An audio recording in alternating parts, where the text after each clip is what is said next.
Hari ni hantar kereta pergi bengkel, kita nak servis. Kawasan ni banyak juga kilang-kilang dan juga bengkel kereta.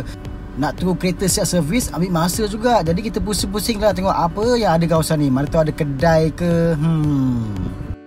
Selepas lebih kurang 5 minit saya berjalan, masih tak jumpa kedai yang menarik untuk saya singgah. Bengkel je banyak kat sini. Jadi saya teruskan lagi perjalanan saya untuk berjalan ke depan.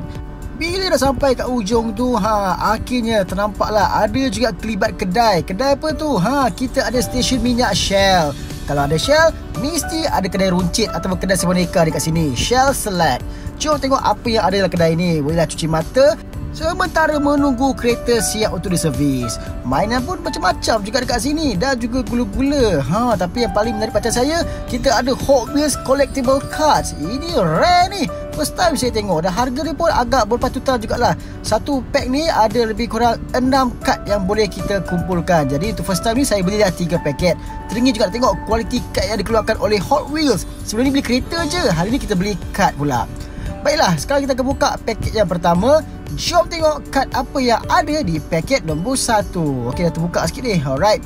Ada 90 design ataupun 90 keping kad yang boleh kita kumpul. Jom tengok 6 kad yang pertama. Okey. Wow, cantik.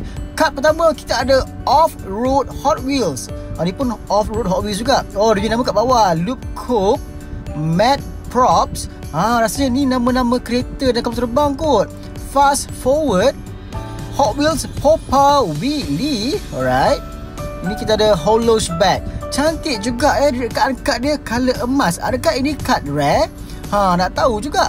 Okey, untuk pack pertama, semua kad kita dapat adalah kad warna emas. Sekarang kita buka pula pack kedua. Adakah kad emas juga? Jom kita tengok. Apakah 6 kad yang seterusnya?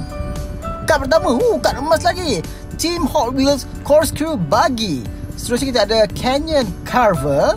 Motor pun ada Alright, seterusnya kita ada Hollows Bag. Ni kita dah dapat tadi. Ada duplicate satu. Diikuti dengan kad seterusnya kita ada Carbonic. Kesemua kad always color gold. Loop Coupe. Okey. Kad seterusnya kita ada Mad Props. Rasanya ni pun ada juga tadi ni. Alright. So kita dah ada 12 kad emas. Kalau pack terakhir kalau emas juga, confirm lah semua kad emas. Okey, untuk pack terakhir, adakah kad emas juga ataupun tidak? Bukan. Kita dapat kad background warna merah, Funny Side Up.